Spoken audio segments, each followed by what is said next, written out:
Welcome to the Football Show, sponsored by Indico Communications. We are live on PLZ Soccer's YouTube channel, and we're also across the podcast on all platforms. So thank you to so many of you who listen to the programme, as well as those who watch it on YouTube, and you can download it as well on the app. Download the app and you'll be able to watch the programme at your leisure, or indeed live on the app too, with all the breaking stories. Well worth getting it. And if you hit the subscribe button on the YouTube channel, it's absolutely free to watch our uncensored content, and of course it's sensible at that. So thank you to so many of you who've taken up the offer and joined the football family on a regular basis here, not only with the Football Show, but remember it's 24/7 right across PLZ Soccer, with all the breaking news stories and our reporters out at the games for you as well, covering Scottish football, Scottish Premiership. We look at the English Premier League and of course Champions League, right down to the Europa Conference. So with that in mind, hi to Keith who's joined us, Sean, Mark, as well as Bob Miller. Great to have you on, and love the fact that so many people join us right at the very start. So we've got the quiz. We might as well get it out the road, because we are actually going to talk about this particular jersey, which I think will interest you two guys. Have a look at it and see if you can remember what year it was from, Hugh. This is a jersey which was sold at auction last week. 62. 62? No, I'll go later than that. 72? Yeah, it's the 1972 European Cup Winners' Cup jersey of Alfie Conn. Oh, the great Alfie. And it's sold for £15,000 last week. It's an amazing figure for a great piece of history there. Yeah, and Alfie's got a really good backstory as well, you know, because he played for both Celtic and Rangers. Yeah, but don't give us the whole backstory, because that's the quiz question. Oh, right. From which club did Celtic sign Alfie Conn from? Yeah, and it just shows you as well, a big club as well, so people should be able to get that. I think there's a story as well, Peter, about the way sport and memorabilia is going through. See, if I was Ruffy, yeah, I'd be up the stairs looking for that Zico jersey. Yeah, absolutely. That's your retirement. But he needs to sign it. I need to track him down once I find the jersey. He doesn't necessarily need to sign it, Ruffy. You just need the jersey. You just need the jersey. It's as simple as that. Don't be blasé about it. I don't think it's as easy as that. Yeah, there is. Well, it's easy. You go up into the roof without getting scared and try and find it. Yeah. It's in a black bag somewhere. I'm absolutely certain. What was your best one apart from that?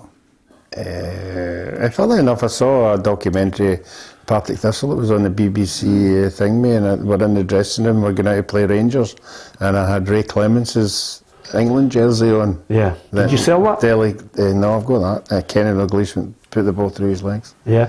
It's an Admiral jersey. Yeah. 2-1. Yep. Yeah. Well, there you go. I mean, that'll be worth a bit of money. Yeah. I mean, the great thing about it, I was keeping my eye. Jim Baxter's medal, one of Jim Baxter's medals went for £5,000. So, I mean, the memorabilia game is amazing. Through, and you can see why, because football's seeped into the wider community, and it's seeped into people with money. Yeah, absolutely. We'll give you the answer to the quiz at the end of the programme, but certainly good. And Alfie Conn, I don't know about you, Hugh, but even, you know, when you are watching Alfie Conn play for Rangers as a boy, he was a brilliant player, then went on to the club that we're looking for the answer in the quiz, joined Celtic and won the double as well. He was a wonderful player. Yeah. And he's one of these... Don't think dogged by injury, maybe? But he was one of these players as well that could play anywhere along the front. He could be an out-and-out centre-forward, but he's probably better than being the second forward, the guy playing alongside a big striker. Yeah. What do we call him? Maybe a number 10 now. But technically, he was a lovely player. Yeah, absolutely. And he had sideburns to die for. And the long hair and the sideburns, and the way he could, the real educated feet as well. I thought he was a terrific player. Yeah, absolutely. So, came from a great family as well. His dad was part of the Lord Bordhall Conn. Yeah, Conn, Baldwin, Wardhall. Conn, Baldwin, Wardhall. Yeah. The great Hearts three. That's not a bad family to have, by the way. Three legendary players for Hearts, and his dad is one of these players. It's an amazing line. He was a great player. He was a silky player. I wasn't to say he was up there with Jim Baxter, but it was the same kind of strolled by people for fun, you know, and just glided by, effortless. Yeah, absolutely. So good to remember Alfie Conn. I just saw that strip and I thought I must try and keep my eye on the actual. Sometimes I like to go down to McTears when they're doing the sports memorabilia. See, the next time you're going to do it, come for me. I've never been to one. I'd love to go to one. Is that right? Yep. Yeah. I'd love to go. Well, do you want me to tell you the best day I had there? And you'll love this, and it's related to people who might look at football memorabilia and things like that and enjoy that whole thing. There was one particular strip I was waiting on at the end of an auction, and I ended up waiting and ended up getting Bertie Ault's top. Right at the very end, the 1969 Scottish Cup final top. Oh. And nobody, just waited, and I was the last man in there. Was that a different day we went along to wee Jimmy Johnson's jersey? Yeah, it was a different day. That was Stevie Chalmers as well put his stuff up, and he had some great pieces of. I saw the Maradona hand a God goal, the ball. They're looking for 2 or 3 million. 2.5 to 3 million. And that referee, you wonder if the referee got the right ball. I mean, you can't spot a handball. How do you know it's the right ball he's got? But to be fair though, I don't think in those days, Hugh, I don't think there was a number of balls around the ground. Right. There was only one. Here's what I think I'm going to get you guys for Christmas, because there's a shop in England that I used to nick into every now and then. It started to really expand its appeal in the UK. It's called Classic Football Shirts, and now on Friday they're bringing out the Celtic and Rangers jumpers, and there's the Christmas jumper, Ruffy, and I think that would look fantastic on you. What do you think? Yeah, obviously there's got to be trousers with it. Is there trousers? There's the full thing, it's just the top. That's the top. Ballon on it. By the way, they've got Napoli in it. Maradona's face is on the front of theirs. Wait till you see the Rangers one. It's an absolute belter. It's got gas going on the back. I mean, there you are. I mean, that looks fantastic. I think we could almost certainly we should get a couple of them, see if we can give them away for Christmas as one of the competitions, Ruffy. Great. They look fantastic. Good quality as well. Yeah. Super. So there you have it. It's always good just to come up with ideas for Christmas presents. League Cup we've got to look forward to. There's English Premiership games. There's the Ballon d'Or to talk about as well. And we'll also be looking at, is it the door completely shut on Ryan Gauld? Even if it is, he's earning a heck of a lot of money in the MLS. We'll talk about the kind of figures that players are earning over in the MLS. That's just a few of the topics. And of course, if you want to, you can contribute by posting your message on our feed on YouTube and hitting the subscribe button. So, Kilmarnock against Dundee United tonight, both unbeaten in the last 3 games. The last games they played, both draws. Kilmarnock couldn't get anything past St Mirren. Dundee United stalemate against Ross County, 1-1 in the end, couldn't get the 3 points. Yeah, I think it might be similar tonight. I don't think there's much between the two sides. I think Kilmarnock obviously got home advantage. Both of them struggling for goals, but I just think Dundee United have got Tony Watt, who just seems to be finding the net at the right time, so I think he could be a big player for them tonight. But I expect this one to go the whole road, and it's no extra time, isn't it? Not straight to penalties unless I've changed it. So no, I think Dundee United. I think it might be 1 each. Yeah, but I think Dundee United will win the penalties. Oh, interesting. Derek McInnes obviously has got greater priorities, I think, in trying to keep Killie in the Premier League, but he reckons they can be a good cup team as well. So it'd be good just to get the club back to hand. I know there's an appetite for it here. We all want to try and drive the club on, and we know the priority is always, initially after coming up, will be staying in the Premier League and establishing ourselves as a Premier League club again. But I don't see why we can't have both. There's real benefits, as I said, for being a strong cup team, and we want to be that. It's a great shout. I mean, one of these teams could be in the semi-final. It's something to brag about. Yep, there's Hampden as well. And there's a bit of money in it, because there'll be television rights and there'll be a decent crowd at Hampden, particularly if they get one of, potentially Celtic or Rangers. So yeah, it's an interesting one for the clubs though, Peter, because you're sitting there and it's been a condensed period for football, and it will be up until the World Cup break. And it's an interesting one where, Derek's blowing it slightly out of water, saying, no, he'll field a strong team, but, what do you do? What do you really do? Do you protect a couple of players? Do Do you throw everything at it? It'll be interesting to see. I think it'll be a tight game as well, Ruffy. But I think Dundee United will just nick it. Do you? I think they'll just nick it because they've got wee bits of quality that I don't think Kilmarnock have. Yeah, I'm going to go for Kelly then. I'll go for Kelly just to edge it. I do think there's a real desire to get to the semi-finals, because sometimes getting to the semi-final of a cup or even the final can buy you time, you know, as you move on. It can buy you room for manoeuvre in January as well. Yeah. You know, if you get a few quid, yeah, it can give you a wee bit more room in the transfer window. Absolutely, and a bit of belief. This is what's on offer as far as the League Cup fixtures over tonight and tomorrow. Killie Dundee United tonight, then it's Motherwell against Celtic. Aberdeen take on Partick Thistle. We'll get Ruffy's thoughts on that. And then Rangers against Dundee. So I'm going to go Kelly to edge it 2-1. You're going to penalties, Ruffy. What are you going? I'll go 1-0 Dundee United. Okay, so it's going to be tight. You can give us your thoughts on that. Who do you think is going to get through? And who do you think will be the eventual winners? Of course, I did mention that Celtic have won 5 out of the last 6 League Cup finals. And the one team to actually thwart the complete 6 was St Johnstone. They won a double, Ruffy, Scottish Cup and League Cup. I don't think you would swap that for anything that season. St Johnstone will be forever remembered. No, any players that played in these 2 games will be able to go to St Johnstone any time for the rest of their life, you know, and go to any function dues, any supporters dues. Once you've done that, you know, and there's not a lot of smaller clubs have done the double, so no, it was a tremendous season for them. Yeah, Motherwell against Celtic at Fir Park tomorrow night. Now reporter Adam Binney's been out there to find out what's happening in the Motherwell camp.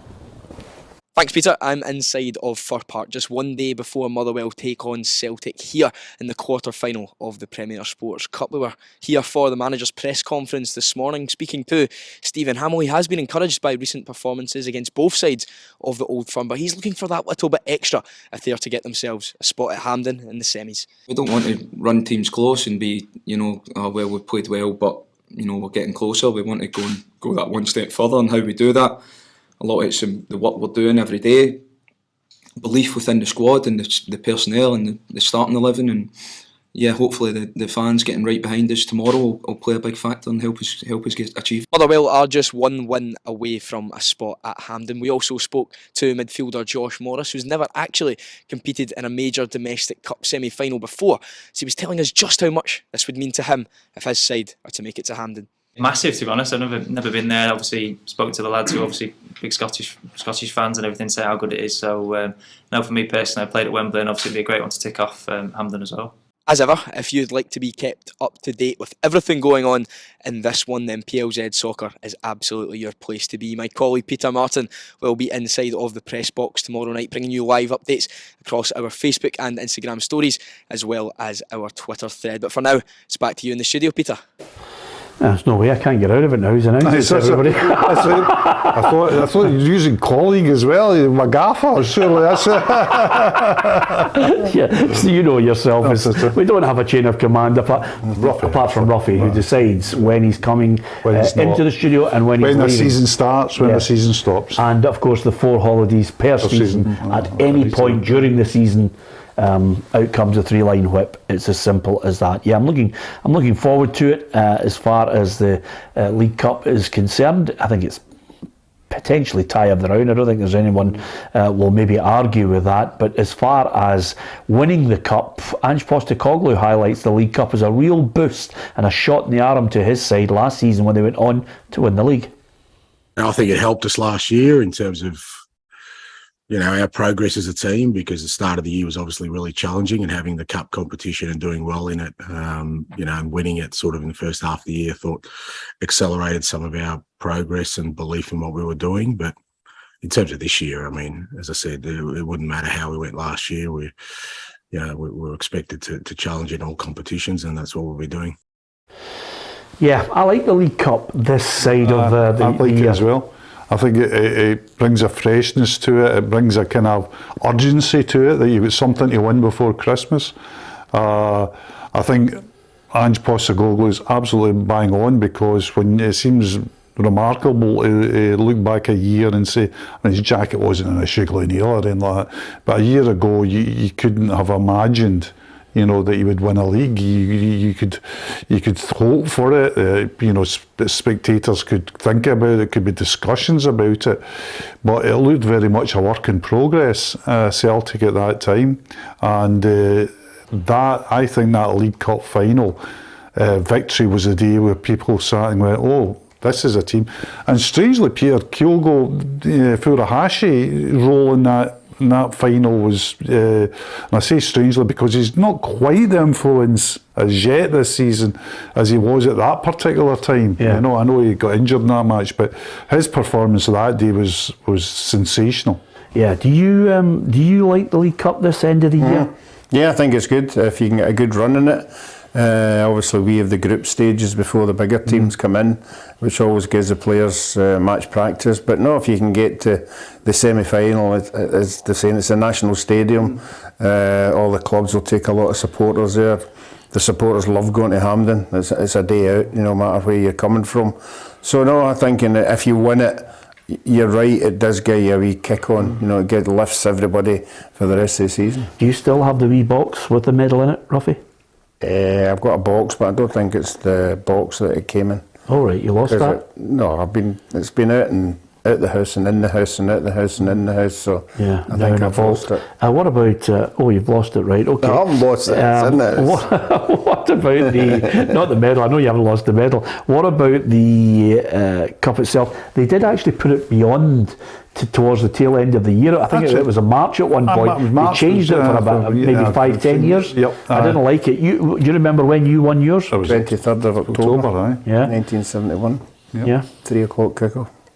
Was it 3 o'clock in the afternoon? Yep. Oh, of course, grandstand. Saturday game as well. No Sunday games in those days either. Yeah, absolutely. And funnily enough, I've got a medal from that, the winner's medal from the 71 as well, because I went along to one of the Thistle celebration events. Oh, of course. And I bought a replica. Yeah. I bought a replica medal for there. It was terrific. Yeah. Ruffy promised me one of them from Jerry Britton, but it never materialised. You know what it's like with Ruffy. It's all. Yeah. You know, it reminds me of a colleague of mine. You know, he used to say, "You must do dinners together. Must go out for a meal." You knew it was never happening. That's your man. We've got another couple of big nights coming up. Memorabilia nights at Thistle. Oh, have you? A League One for the boys who won the first division, and believe it or not, after that, or coming right behind it is the reunion of the Tennant Sixes win. All right. Oh, who's in that team? You're really ripping the back end out of it now, aren't you? Just out of curiosity, Hugh, should we read anything into this kind of a prolonged absence of Jota for Celtic? He you know, Ange Postecoglou is adamant that he was training this morning, but nobody could see him. The visible man. Yeah.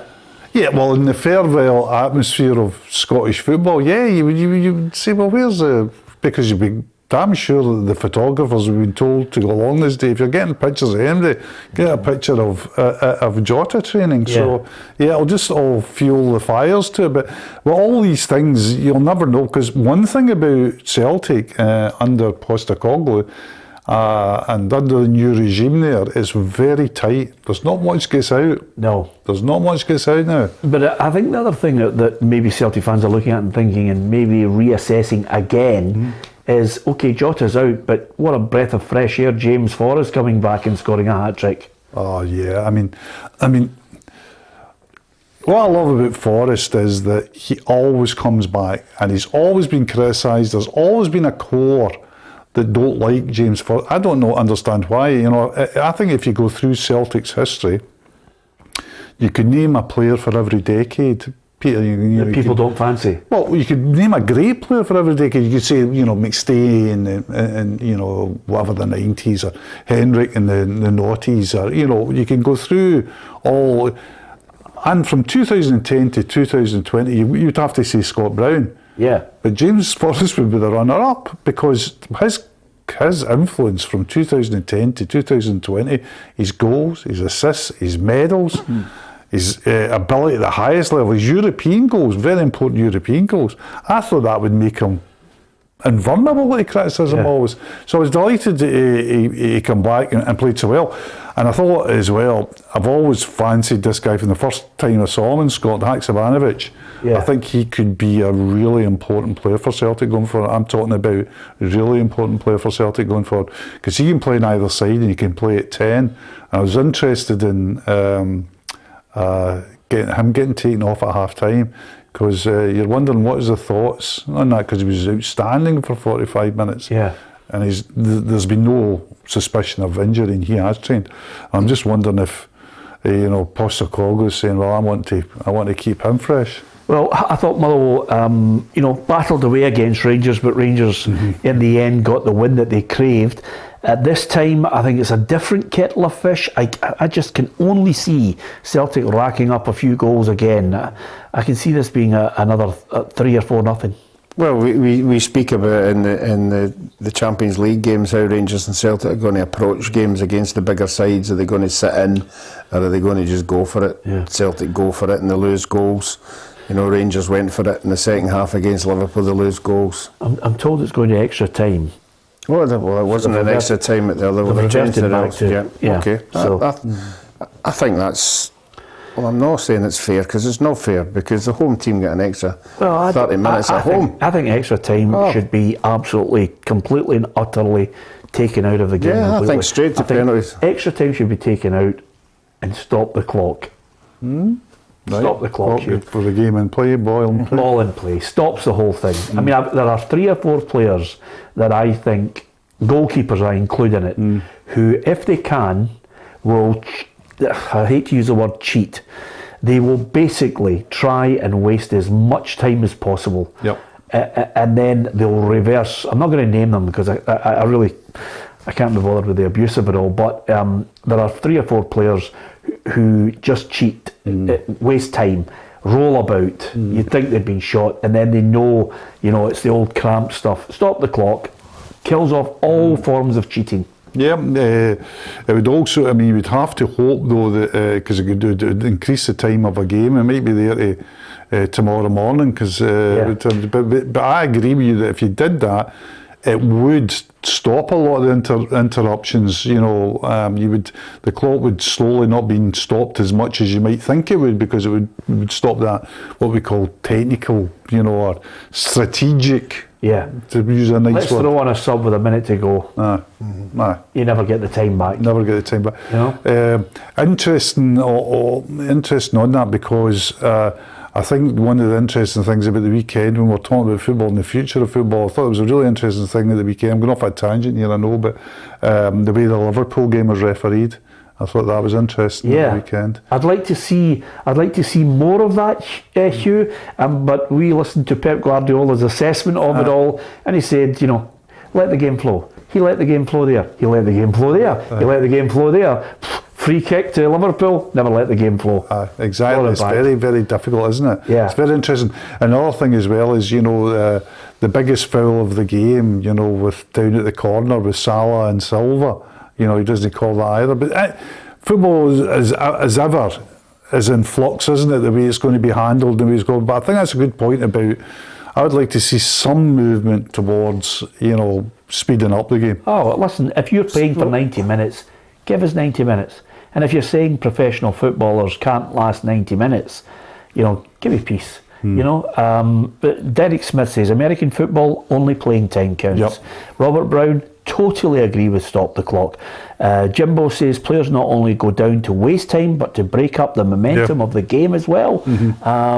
That's a good point as well. It is a good point, but if you give any kind of latitude to a professional footballer, they'll use it. So that's the nature of the game. And I know a number of professional footballers who turn around and go, wait a minute, listen, you might call it cheating. This is called trying to win the game for our team by any manner possible. There are players like that.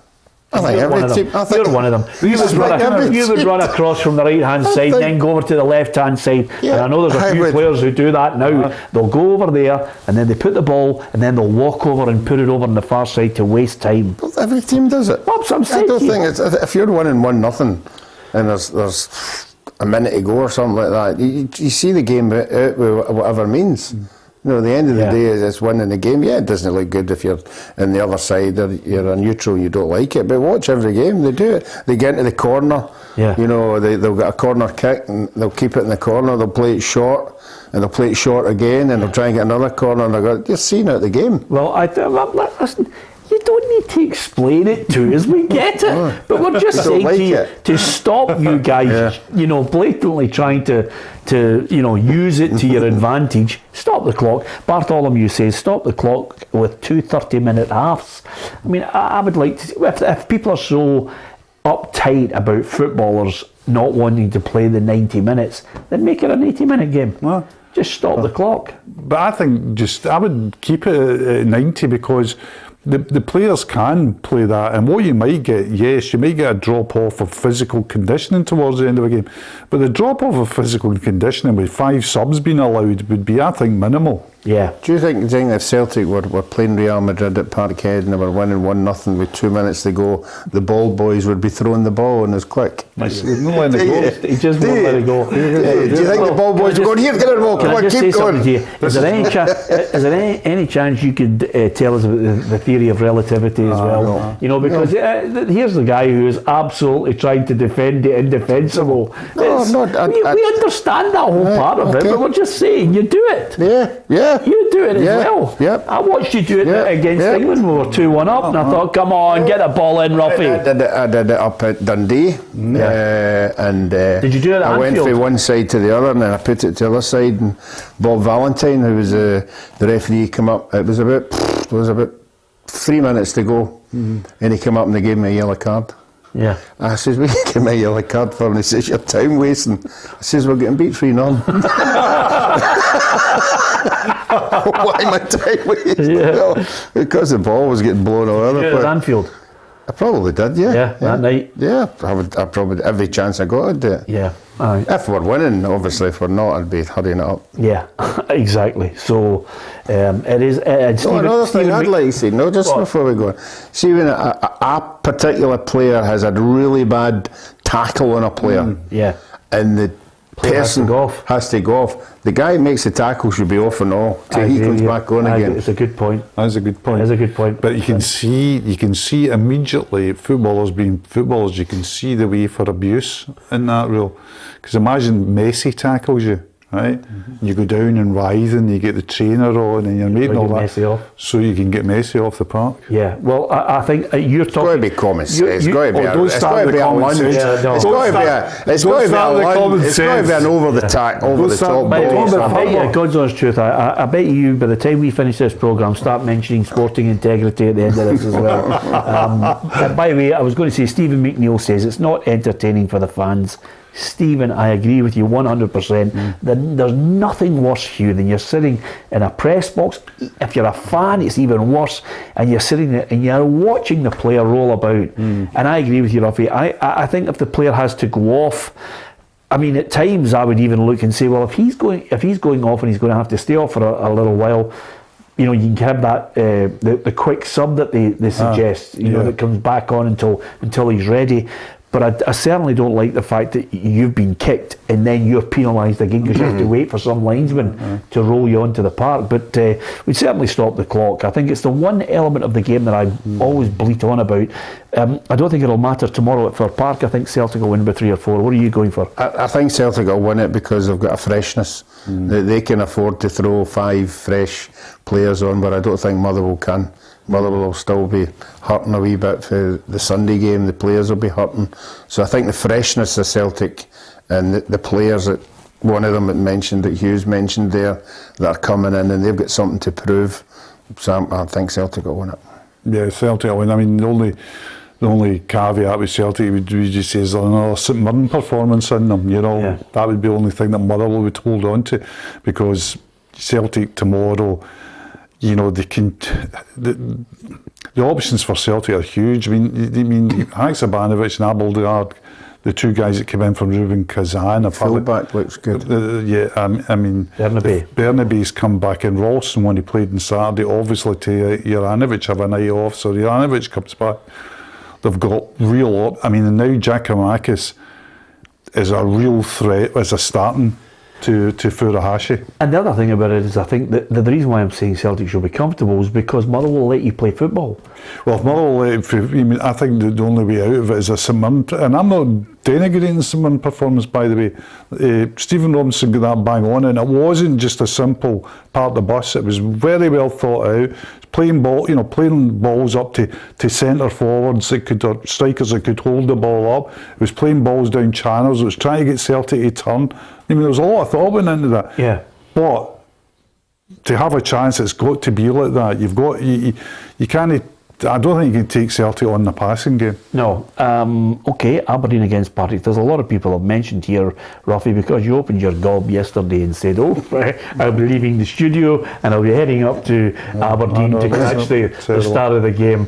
And the only way he was making it up for the start of the game was in a Harrier jump jet. There was no way he was making it. But you're not going now, are you? No, I think I've got to make the effort. No. I don't care when I get there, I'm going to make the effort. You'll get there for 8:30. No, I won't. If I leave here at 5, I'll be there about 7:45. A wee bit of luck. It's a 7:45 kick-off. You think you're going to make it in 2 hours? I think that's 5 or 10 minutes at least. Yeah. There. I want to be there. You've got to be there. Is that more to do with the fact you just want to come in late and everybody goes, there's Ruffy, one of the directors? No. I just like getting out and seeing games. Yeah? You're kidding me? You haven't seen a Premier League game in about 10 years? Because I've been at Thistle every week, so I can't do both. But no, I think we're looking forward to it. No chance of getting a jersey tomorrow night. I mean, Ian McCall will be shoveling the team around. I don't know what he'll do, Ian. He's obviously got to juggle. I think some players have played every game. Brian Graham, for example, has been terrific in every game, and some people need a rest. So. Yeah, okay. So Brian Graham's out for tomorrow night. Anybody else, Ruffy? No, never said that. I said I do not know what he's doing. Tiffany, you need to keep him. No, I think Tiff. No, I think Tiff. Well, he only played a half on Saturday. So he's saving him. Got a terrific goal. Can you go and beat Aberdeen? Because at the end of the day, Aberdeen, you never know what you're getting with them. No, and I think at home they've got a good record, but in the evidence of the weekend there, if you saw the game, there were moments when Hearts could have capitalised in, and you've got to take your chances, and we have to defend well. We have been defending well in our league, and you go up there, and if you put in a performance, you never know what might happen. Here's Billy has made a very good point that I think is relevant to the whole thing, not to the game. What about parking? I mean, where are you going to park? You're going to quickly get up there. Everybody's going to be in the stadium. Where are you parking? It'll be mobbed. I'll have a director's car parking space. Yeah, honestly. I think it's just outside the front door. Right behind the goal. Yeah. Right behind the goal. You'll see him driving in along along the touchline. He's just completely and utterly been detached from normal people now, isn't he? Thatcher's children. Is it? Don't get too political. There'll be people on here going crazy. Yep, he's in there. So, listen, Aberdeen. You guys had a good win over Hamilton at the weekend. You're top of the table. Well, it's another level. It's a test for the players. Yeah. So you're happy with the extra time? Could you force? Yeah. Well, I think that goes against the away team. The home teams get. We always say the home advantage if you get in the draw. So they're not only getting home advantage, they're getting an extra half hour home advantage. So again, you're up against it. No, I would have thought going straight to penalties as it had been in all the other rounds. So I don't know why they changed it. Tommy Adams, who's out there in Thailand's come up with a great idea. Ruffy says take the PLZ helicopter. Not a good idea because it usually changes direction. So the last thing you want is to be heading up to Aberdeen and it just takes a turn. I don't want to know who's flying it for a start. That's true. Aberdeen. I said you never know what you're getting with them. You can suddenly get a Dundee United performance. It was astonishing that. Yeah. Because it looked as if all the little hiccups had gone and it would be not plain sailing, but that it'd be a decent sort of run into the World Cup. And that just thrown in that performance. Yeah. I think one of the things is he's not, Jim Goodwin has not for various reasons, not quite got the defence the way he wants it. I think he'll need another transfer window to get it just the way he wants it. Well, the way he wants it is to buy defenders who should be playing in the position that they've studied for, they've gone through all their experience. Yeah. I mean, he's still putting round pegs in square holes. And I think, you know, I think it might take him a couple of transfer windows to get that solved. I still think they'll beat Thistle tomorrow night, simply because I think they've got bits of quality in the team. They definitely have, and I think they'll have enough up front to beat the Harry Rags tomorrow. Yeah, Brian Hannon says there's no chance Roffey's getting to Pittodrie for that time. You've got to go through the M80 and then the Broxton roundabout and then Dundee. I love it the way people are highlighting the various pitfalls of the roads. The one thing that really annoys me though, Roffey, when you travel across Scotland, as soon as you, this is only from a journalist's point of view, as you know, Hugh, but as soon as you hit the Perth bit of the road where it's the average speed cameras, it just does your head in, doesn't it? I mean, you just have to sit there and put it on, you know, your cruise control, if you're lucky enough to have a cruise control like Luffy has in his. The best bit is when you get up to Inverness and you know there's a overtaking bit coming up in a mile, and it then turns into a Grand Prix. When you get there, everybody's out and gone, and then as everybody goes, there's a speed camera catching you. Sure, what's nightmare? I think these places, go and give yourself as much time as possible to get to a ground, but listen, Roffey may get there for send us a text. Send us a text. That should be a competition, shouldn't it? Let's have a go at it, right? So kick off 7:45. Yeah. You're certain of that? Yeah, and you're going to let me wait 5-2. Can I tell you something? Fill out these words: away and take a so it is.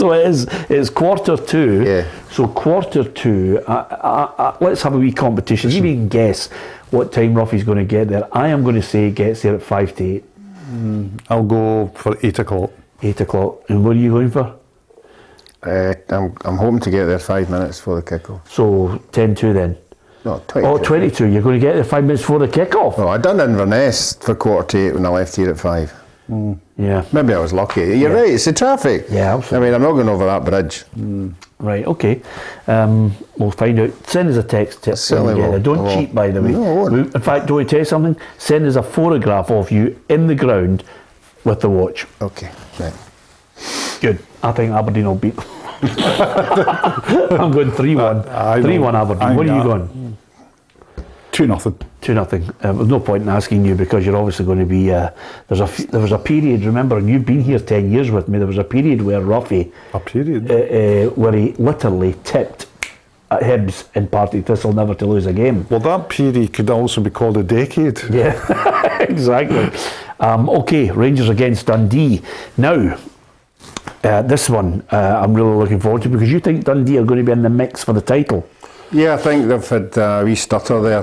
They've picked up a couple of wins. They've got a large pool of players, experienced players. I would expect them to come through and they'll be in the top 4 of our league. I have no doubt about that. I don't think they'll fall out of that. They've got quality up front and in midfield and obviously in defence. And experience is the word more than anything, but I don't think all that experience in the world that they've got will do anything with Rangers at Ibrox. I think Rangers have got far too much strength and depth. Yeah, we sent our man Adam Binney out not only to Motherwell but to find out what was happening at Ibrox ahead of this one. Thanks, Peter. I'm outside of the Rangers training centre ahead of tomorrow's Premier Sports Cup quarter-final clash against Dundee. It's been a tricky phase this for Rangers. They've been a squad plagued with injuries, so we were speaking to manager Giovanni van Bronckhorst in his press conference ahead of this tie, who finally gave a positive update for the Rangers fans on the injury front. Kamara is in the squad for tomorrow, so he's ready to make minutes, and we try to give him that tomorrow. Alex Lowry is playing today with the B team because it gives him more time and more minutes on the pitch, but he's close as well to be ready for playtime in the first team. It's been a crazy week or so for young defender Leon King. As a result of injuries, he has been thrown into the Rangers starting 11. There was a little bit of controversy surrounding one of his tackles on Motherwell winger Stuart McKinstry at the weekend. McKinstry thinks that he should have seen red, but Leon King thinks otherwise. He's got to say that, didn't he? No, but I've known Stuart for a while now. Obviously, been in the Scotland teams with him as well, and he's a good kid. But he's got his opinion, and I've got mine. I'll be at Ibrox tomorrow night, so if you want to stay in the loop with everything going on in the Premier Sports Cup quarter-final tie, then PLZ Soccer is the place to be as always. But for now, it's back to you in the studio, Peter. Great stuff from Adam there. Great to be in at the training ground to hear the thoughts of Giovanni Van Bronckhorst and Leon King. And Leon, that bit of team news there I think is excellent. Alec Lowry. I think Rangers fans will think to themselves, well, wait a minute, that's somebody young, he's got talent, and maybe he's going to get a chance with all the injuries to maybe get a place. Lowry would have played tonight, definitely without the injury. They're obviously giving him a bit tomorrow more. Night, tomorrow night without the injury. He's playing today, of course, with the B team. So they're just kind of going to let him come back in at his own pace, quite rightly. There's one or two coming through. Devine, looks as if he'll come through as well. So that's good news for Rangers, because that's what the club has to do. I mean, that's what the strategy was under Ross Wilson, under his board, is to bring players through. I mean, and that's why Ballon went, because they said we'll have to open up, a pathway for Leon King. The difficulty for the manager is balancing it, of course, Peter. It's getting winning.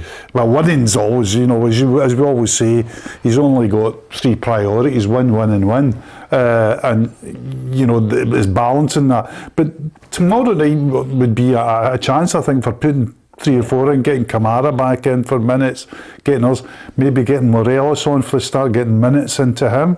Kamara's had one of those stop-start seasons, hasn't he? Yeah, but last season, I think, the season before, they were raving about him, and now I just think he's at a stop-start season where he could have been someone in the middle of the park that they desperately wanted to get a consistent run. Yeah, I think it all goes back to the Celtic game last February when he had a dreadful match, just a dreadful match. Yeah. Just one of these, footballers can throw these things in. He wasn't tracking runners. He didn't seem at it. He didn't seem fully focused.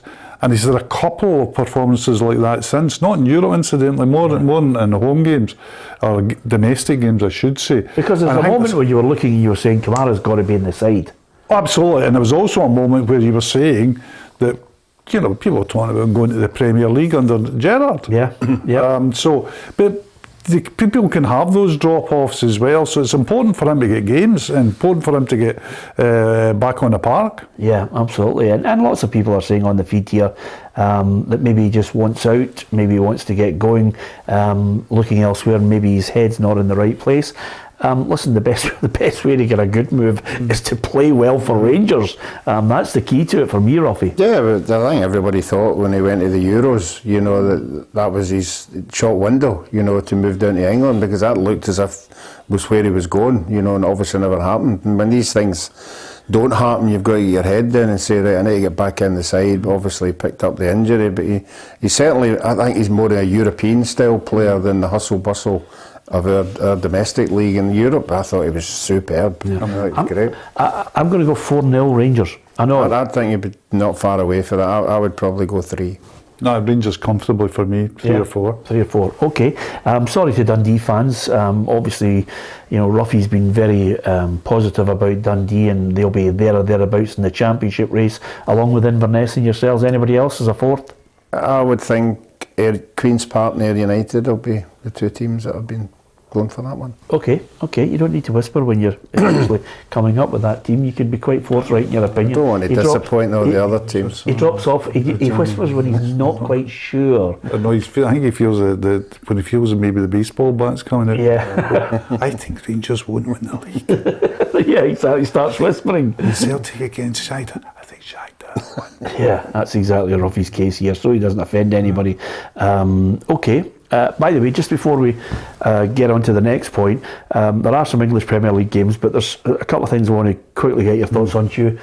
the predictor. Now you're going to really make a go of it now, but make a go of it because I'll tell you why I want you to make a go of it, right? Because McManus is dreading the thought of having to try and reach the bar that Tam Cowan set with that brilliant meal that we went out for. What was the name of that restaurant? Bella Vita out in the Cardonald, Cardonald. I mean, that was a lovely restaurant. I mean, I wasn't invited on this occasion. Hugh, you missed it, by the way. Everybody got a gold cup and a car of their choice. This was like Doza. Yeah. So, but it was lovely. This is what I could have By the wanted. way, Tam just went, there's the food, there's the drink, and of course, everybody, there was a set menu, which I thought was smart from him. He put a set menu out and he said to everybody, there's a set menu, you pick from that, and there's wine, beer and everything on the table. Great. That was great, wasn't it? And our staff, who didn't actually anticipate they were going to be invited, were invited. So all the PLZ staff were there, and all the pundits. But in came Billy Big Time and said, I'm not eating off the set menu. No way. So he wanted the a la carte menu. So the guy had to go out and bring in the a la carte menu because Billy Big Time over here wanted to eat something more expensive. But that's what you're dealing with, by the way. Just a high maintenance, like many, honestly, Hugh, it's like footballers who want people to fawn over them all the time. Open the door, get me this, get me that. 10 years ago he started that with me. Can you come and pick me up? Can you do this? And I went, I win yourself. No chance. You wanted the a la carte menu. So I want you to try. Have a look at this. Have a look at this. Can I just say you can't. That is not true. Did you want the a la carte menu? I looked through the menu, and at the corner of my eye, Tam said, you don't need to stick to that menu if you don't want it. He really is a moron. There's a predictor view, and as you can see, Ruffy and I are out in front on 89. Tam McManus is on 86. Alison's on 84. Tam Cowan's on 80. But you had 14 points at the weekend, Hugh. That's 65. If you could start predicting Rangers to win games, you could be back up at the top end there. And you'll drag Cowan and McConnell into it. You know? I'm looking at dragging McManus into it. I think you can. People just above you are think they're in a wee comfort zone. They're sitting here going, he's never going to catch. He's gone. Useless. Exactly. Gregor says, poor Ruffy. Poor. That's a contradiction right there and then. Couple of things. I'm going to say hello to someone because this is, hi Peter, it's Ryan Whannell. Can you give a shout out for Jerry, who's in the Monklands Hospital? To Jerry in the Monklands, listen, we hope you feel better soon, Jerry. All the best from everyone in the PLZ team. I think we all share that view. Yes, absolutely, Jerry. Get well soon, Jerry. Yep, so that's a nice wee mention. Lots of people send us messages. Incidentally, if you download the PLZ Soccer app, there is a little section in it which I think is well worthy of your consideration.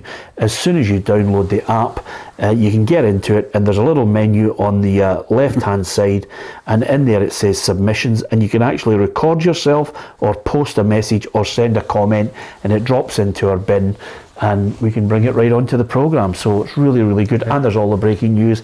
And Ruffy, I don't know if you're aware of it, but if you go out and into the menu and you go live the football show, the show's on there. Yep. And you can watch it live on your phone. I used it every day when I was on holiday. Yeah. So there you are. And if Ruffy can use it, anybody can use it. We don't have to go to listen to that. Everything just lies. The programme's got to retain some kind of integrity here. Just sitting lying. I know, but by the way, amazingly, he has managed to get the programme. Shunsuke Nakamura is retiring. One more game to go for Yokohama. 26-year career. 44, he's finally hanging up the boots, and what a player he was. What an absolute great player. If anybody, particularly if a Celtic persuasion, wants to find out more about Nakamura or wants to exult in the joy that was Nakamura, there's a great book written by our pal Martin Gregg called The Zen of Naka, yes, which followed his career and went round the world and discussed Nakamura. There's a lot of, sometimes players can embody themselves in a club by one moment, yes, right? And others can embody themselves in a club by what you would call a period of work. You know, he's done both because he was just a great, consistently good player for Celtic. Gordon Strachan used to wax lyrical about him, as you know, and he also had many moments, but he also had the moment that any Celtic fan of that generation will take to his grave. And he could talk about 2 free kicks against Manchester United, but the one at Celtic Park, come on. Yep, absolutely. And of course he's got a great commercial where he bends the ball through a moving bus, which is to be seen, to be believed. It's brilliant. Could you two just remind us what manager brought him and where he came from and how much? Came from Italy, and it was Strachan that brought him, wasn't it? Yeah, but did he come from Italy? Yeah, I think he came from, he had a brief spell. One fun for people to Google up. Yeah, absolutely. I think he came from an Italian side. And not a very well-known Italian side. Yeah. But my brain's going... Well, listen, you might be right. I might have to stand corrected by it, but I couldn't remember if it was an Italian side, but you may be right. And by the way, Regina. There you are. Well done, Hugh. Regina it was that they signed him from, but... Hugh Scott says, Peter, I remember 2 goals of his, a screamer against Rangers. Yeah, the one, I think Alan McGregor was in goal, and then his free kick against Manchester United at Parkhead. Absolutely. I mean, he was just one of those players that, you know, he knew he could speak a little bit of English. Can I just say, he was a wido, because I can remember interviewing him on the PFA on the stage, and at the Celtic Player of the Year. I interviewed him, and I was having a wee dig and a wee noise up with him, and he started laughing, and I knew he was on the case, you know. So, but he was part of a great influence at Celtic as well, because a lot of young players about him at the time, he wasn't very voluble. He wasn't, by sheer example. He was doing, you know, these warm-ups and warm-downs. Remember, he used to go into Celtic after games and do a 3-hour bloody run to warm down. And one of the great things he taught players was bravery. What bravery really means, and bravery taking the ball in positions.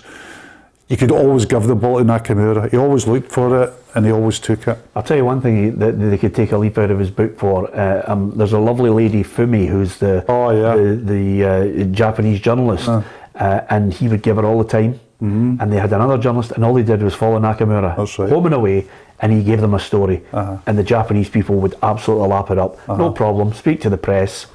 You know, it was an absolute joy. I wonder why it took us so long to tap into that market. Yeah, it's amazing when you get a player like that, and it's taken years before somebody says, right, that's the market we're going for. Yeah, well, I'll tell you, they're starting to really tap into, again, not that we've never tapped into, but the Australian market, just because of Brexit and how it's forced everybody's hand. Yep. So, listen, he was a joy to watch. The English Premier League is... having to throw in a few fixtures in midweek because, quite simply, they're trying to get everything done ready for the split in the World Cup. Here's the Premier League on offer: Brighton, Nottingham Forest, Crystal Palace against Wolves, Arsenal, Man City. Is just an absolute belter. Then that's postponed. I was really looking forward to that one, Hugh. Bournemouth against Southampton, Liverpool, West Ham, Brentford against Chelsea, Newcastle, Everton, Man United, Tottenham. Man United Tottenham was a good one too. Fulham Aston Villa, which has repercussions, I think, for the Aston Villa boss Steven Gerrard if they don't get the win. And Leicester against Leeds, does that have repercussions for Brendan, whatever he's earning? Liverpool against West Ham. I think Davy Moyes and Jurgen Klopp have been looking ahead to that game. I'm not sure we have to be best friends with other clubs, to be honest, but I don't think anybody wants to be best friends with us, to be honest. Never heard about that, at least. It's a completely normal competition. Well, first thing I say, I hope he is in the dugout opposite, because part of this job is that you want to play against the best and you want to go and compete against them. Jurgen's up there with them all, and what he's done with Liverpool over the years. So, yeah, his actions are part of it. We're really het up. Yeah, everybody's actually got their tuppence worth to say on this one. Jurgen Klopp, managers down south they're talking about managers need to show, more respect towards match officials, but when there's everything at stake, they lose the plot sometimes. And that decision was just ludicrous. Yeah. I mean, how the assistant, the guy, not only did the guy grapple Salah to the ground, but he backed into him, flicked out a leg, and then flicked out an elbow. So it's understandable why. I think it was the way he leaned into the assistant as he ran past. It looked quite aggressive and intimidating. But I can understand it, because the game, it's not that you condone it, he's got to get punished for it, but you can understand it. It's the last minute of a huge game for him. two managers under a wee bit of pressure before we go, Ruffy. Steven Gerrard at Aston Villa and Brendan Rodgers. Oh, how times have changed. Brendan Rodgers at Leicester. Yeah, but I think it's a toss of a coin, you know, which one goes first, because they need to win games. Basically, that's all it boils down to. It doesn't matter how they win it. And whichever one doesn't win it, I think will go first. Yeah, well, red hot favourites, Gerrard. Yeah, there was even rumours the other day about Pochettino coming in, etc., etc. What Gerrard has got in his corner is that Christian Purslow, the chief executive down there, hired him. So it looked very bad, and I backed him with money. So I would think the chief executive is still in his corner, but results might shove the chief executive out of the corner, and that's where the problem might lie. Yeah, absolutely. Okay, the Ballon d'Or is something that, quite simply, we were all looking forward to, and our main man, Adam Binney, has had a look at what happened last night at the awards ceremony. Real Madrid and France forward Karim Benzema has won the Ballon d'Or for the first time. Benzema beat Bayern Munich's Sadio Mane to the men's top prize, with Manchester City playmaker Kevin De Bruyne in third place. In the women's award, England forward Beth Mead had to settle for runner-up, as Barcelona and Spain midfielder Alexia Putellas won the trophy for the second successive year. Benzema, 34, helped Los Blancos win the Champions League, defeating Liverpool in the final.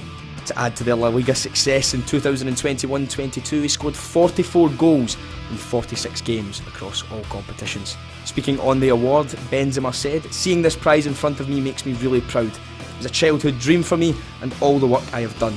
I never gave up. I am really proud of my journey here."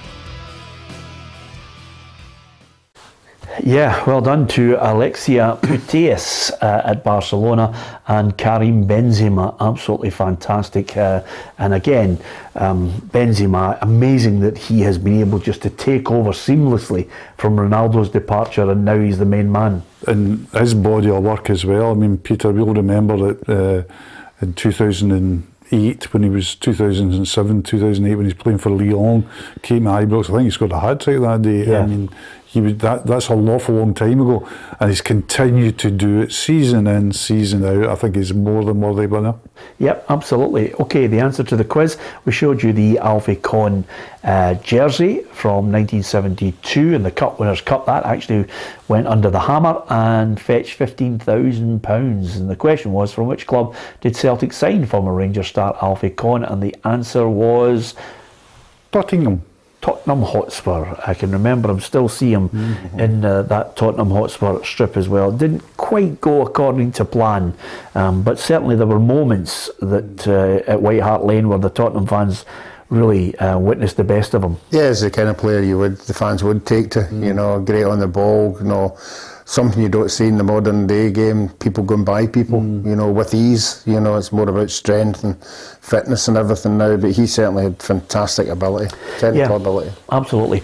If you get a chance, don't forget to hit the subscribe button. We are absolutely delighted with the great figures from near and far, because quite simply, Ruffy, as well as people who catch the live one on a regular basis, people watch it at their leisure later on, and you know, great figures, people downloading it, people listening to it on the app as well, and people watching not only on YouTube but listening on the podcast. And I think it's good for most of the people abroad who obviously have time difference, and it means that they can watch it at their leisure, you know, and rather than sitting about, you know, looking at the time. Yeah, absolutely. So if you get a chance, hit the subscribe button, join the football family. It's absolutely free to watch our football content online, and there's lots of it. And if you download the app, you'll get all the breaking football stories at your fingertips. We hope that you stay with us, because PLZ Soccer 24/7, there's lots more coming, lots of special interviews on the way, I can promise you. And coming up in the next couple of weeks, we are going to flood you with competitions aplenty. Some of them might be ideal Christmas presents for a member of your family or one of your best friends. Just before we go, Hugh, for the last 60 seconds, what a great night last night. I was rolling back the years. Ruffy was there for the first 15 minutes just to say hello to everybody. There was an a la carte. Well, we didn't have the a la carte menu, and of course there's a level of people that he doesn't want to mix with too much, and that's superstar legends. I was there for the reunion of Dukla Pumferson. Oh, magnificent. For all the players who'd played there, and there was Danny McGrain, John Brownlee, what a player, John Blackley, Dougie Bell, it was a who's, Jonathan Watson, Chick Young, it was great. Aye, great, and Ruffy just had to depart, just 15 minutes. 15 minutes. You need to have a conversation to contribute, cameo, and then it's the old, I'm going to go and pick up my wife, At least I made the effort here to be there to see some of the lesser players that played for Dukla, You can't play for Dukla in the number 10 strip in the middle of the park when there's professionals all around you. You don't get a game in the midfield if you can't play. Jerry Collins, I can't remember, Jerry introduced everybody that was there, and he was telling everybody the calibre of people were there, that Danny was there, and I think we'd been to a World Cup and somebody had done this and won that. What did he call the players? No, he called the other players who he said to the leg ends who haven't done anything in the game. Thanks very much for turning it off. It was good. Jerry Collins, Pater was great to see them. Listen, your mates, time's short, you got to live every moment as if it's your last. Seize the day, carpe diem. I couldn't think of it any better than that. From Hugh MacDonald, an absolute legend who's been with us for 10 years, and the other legend Ruffy, and from myself, a legend, I say to you, thank you for watching. We'll see you tomorrow.